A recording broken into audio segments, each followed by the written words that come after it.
그렇게 장사가 잘 되는데 프랜차이즈 사업을 왜 안 하세요? 안녕하세요, 장비팁입니다. 저는 개인 사업으로 굉장히 성공하신 분들, 동네 대박 맛집 사장님들, 이분들께서 사실 왜 프랜차이즈 사업을 안 하는지 잘 모르겠습니다.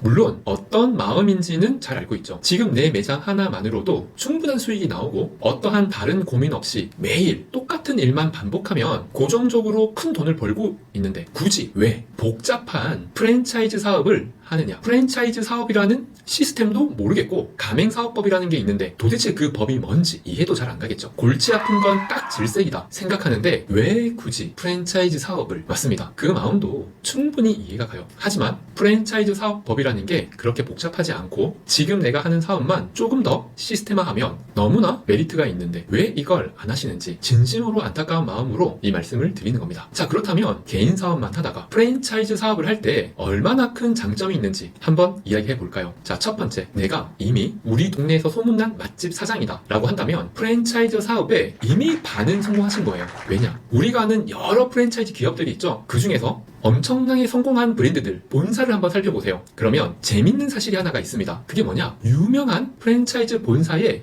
홈페이지를 들어가면 그 회사에서 또 다른 프랜차이즈 사업을 하기 위한 브랜드를 준비 중이에요. 그것도 수십 개나. 그런데 우리는 그 유명한 브랜드 말고는 다른 브랜드를 왜 모를까요? 맞습니다. 다른 브랜드들은 성공하지 못했거나 실패를 했기 때문이죠. 왜? 그렇게 프랜차이즈로 대박난 본사가 왜 다른 브랜드들은 런칭만 하고 중도 포기하는 브랜드들이 수십 개씩 될까요? 이미 자본금도 어마어마한데. 이유는 아주 간단합니다. 바로 그 1호점을 또 성공하지 못했기 때문에 그렇죠.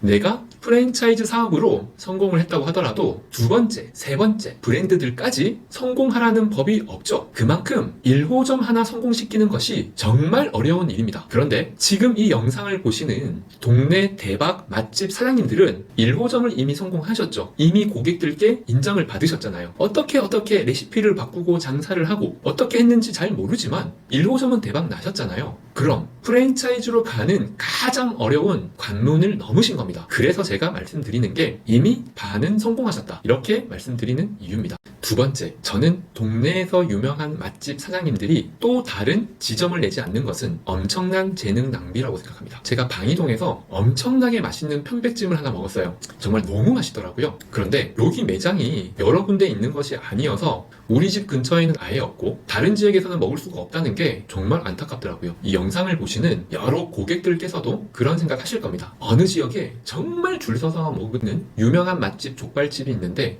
우리 동네에서 너무 멀어. 우리 동네에 하나가 생겨줬으면 좋겠다. 이런 생각들 해보신 적 있으시죠? 맞습니다. 유명한 맛집은 우리 집 주변에도 있었으면 좋겠어요. 그런데 왜 프랜차이즈 사업을 안 하세요? 내가 직영점을 내지 않더라도 내 가게와 똑같은 맛을 내게 할 수 있잖아요. 세 번째, 개인 사업, 자영업, 장사 언제까지 할 수 있을까요? 너무 힘들지 않나요? 너무 고되지 않나요? 장사라는 게 정말 힘들죠. 예전에 20대 청년 한 분이 고민 상담을 위해서 저희 회사에 방문한 적이 있어요. 집에서 작은 10평짜리 가게를 하는데 너무나 큰 고민이 있었어요. 장사가 안 돼서 왔을까요? 아닙니다. 장사가 너무 잘 돼서 고민이었어요. 왜냐면 10평 남짓한 그 공간에서 한 달에 4,500만 원을 팔고 있는 동네에서는 유명한 맛집 사장님이었거든요. 그런데 연로하신 어머님께서 항상 숯불 앞에서 고기를 굽고 계세요. 그런데 어느 날 손님이 더 몰리는 날은 어머님의 뒷모습이 너무 안쓰러운 거죠. 그렇다고 자기가 뛰어다니면서 서빙을 안 할 수도 없습니다. 장사가 안 된 적은 없지만 더 잘 되는 것도 걱정인 거예요. 그 고민을 저와 의논을 하고 저는 너무나 간단한 솔루션을 드렸어요. 프랜차이즈 사업 합시다. 저희가 만들어 드릴게요. 프랜차이즈 사업은 내가 고기를 굽는 사업이 아니에요. 우리는 레시피를 개발하고 시스템을 제공하고 유통 라인을 만드는 얘기입니다. 주말에는 쉬어야죠. 프랜차이즈 사업은 시스템을 제공하는 사업이기 때문에 어머니는 빨리 은퇴하셔도 충분히 가능합니다. 지금은 그 청년분이 12개점 프랜차이즈 가맹점의 대표이사를 맡고 있습니다. 저희 회사는 지분을 투자를 하고 시스템을 제공해드렸죠. 넷째, 플랫폼 사업 많이 들어보셨죠? 이게 IT 회사에서만 하는 걸까요? 아닙니다. 플랫폼 사업의 아주 기초적인 사업이 프랜차이즈 사업이에요. 본사가 레시피를 하나를 개발을 해도 전 가맹점에 적용이 되죠. 샌드위치 하나만 개발을 해도 내 가게에서만 파는 게 아니라 100개점, 1000개점에 똑같이 그 레시피가 제공이 되고 고객에게 판매가 되죠. 이게 외식 사업의 가장 기본인 플랫폼 사업입니다. 반드시 해야겠죠? 마지막 5번째. 장사하시는 사장님들, 최고의 꿈이 뭔가요? 그 꿈 1000배로 늘리셔야죠. 얼마 전에 쭈꾸미로 대박난 대박집 사장 동생이 한 명이 있었어요. 그 동생과 이야기를 나누는데 이런 이야기를 하더라고요. 지난 주말에 연휴여가지고 손님들이 쏟아지듯 들어오더라고요. 제 허리가 끊어지는 줄 알았어요. 땀을 뻘뻘 흘리면서 점심시간을 보냈는데 드디어 가장 피크 타임이 지나가고 잠시 땀을 닦으면서 한숨 돌리려는 순간 단체 손님이 또 한 번 몰아닥치는 거예요. 그때 형, 나도 모르게 이런 소리 나오던데요?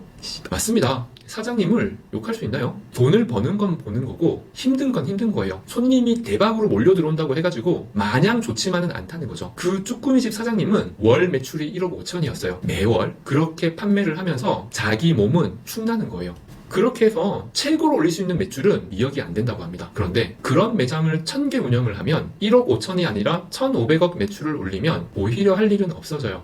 프랜차이즈의 본사는 유통을 하는 회사잖아요. 내가 장사를 하는 게 아니라 장사가 잘 되게끔 지원하는 사업입니다. 그래서 프랜차이즈 사업이 쉽냐고요? 쉽지 않죠. 모르면 접근하기도 어렵고 모르면 큰 비용의 낭비, 투자의 낭비 있을 수 있습니다. 그래서 제가 제공하고 있잖아요. 이런 유튜브를 통해서 프랜차이즈 시스템의 노하우를 알려드리기도 하고 저희 회사가 프랜차이즈 사업을 만들어드리고 지원해드리고 시스템을 제공해드리고 있으니까 지금처럼 쉽게 접근하시면 됩니다. 멀다라고 생각하지 마세요. 누구나 쉽게 함께하면 갈 수 있습니다. 이상 장비TV였습니다.